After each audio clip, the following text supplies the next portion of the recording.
Okay, for problem 7.36, we need to calculate the transconductance. So we want to know the transconductance, we want to know R pi, and we want to know the emitter resistance, small signal resistance. Those parameters we use to build the small signal circuit model for the BJT.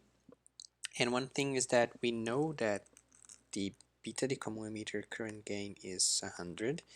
And we know that the collector current, so the circuit was biased to have a collector current of 0.5 milliamps. Once we determine all those three values, we need to repeat that for 50 microamps. So I will leave to you to calculate this one here because the steps, they are basically the same.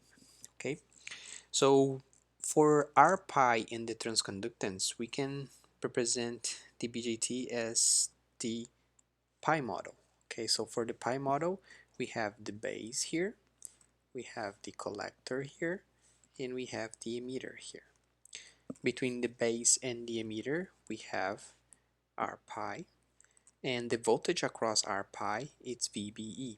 So flowing through this base here, we have the small signal VB, IB, sorry, small signal current IB.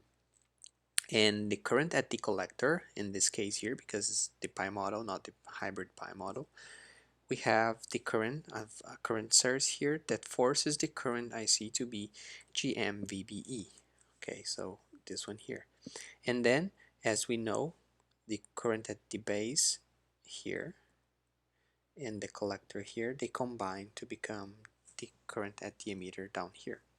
Now, RE is used for the T model. For the T model, we have the base here, the collector up here, and the emitter down here. And we still have the base current flowing here.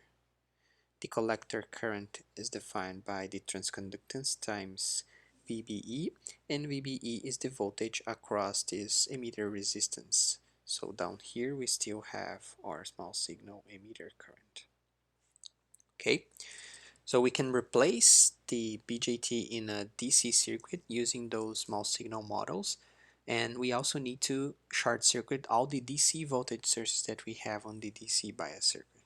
Okay, so let's calculate some parameters here. So we know that for the transconductance, it is the relationship between the collector current, so the collector, the DC collector current, right?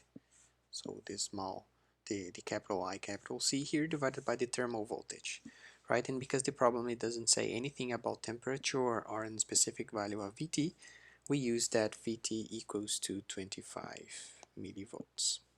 Okay, so for the transconductance, we know that Gm here, the transconductance, okay, it's IC, so in our case it's 0.5 milliamps divided by 25 millivolts, which gives us 0.02 amperes per volt.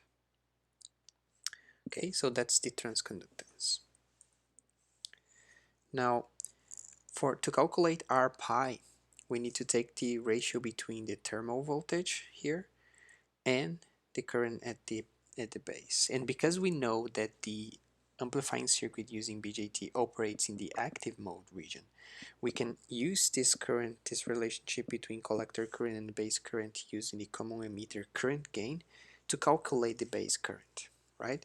So the base current here, IB, is equals to 0.5 milliamps divided by beta, which in our case is 100, okay? So this gives us a base current of 5 microamps. With this 5 microamps, we can now calculate R pi. So R pi is equals to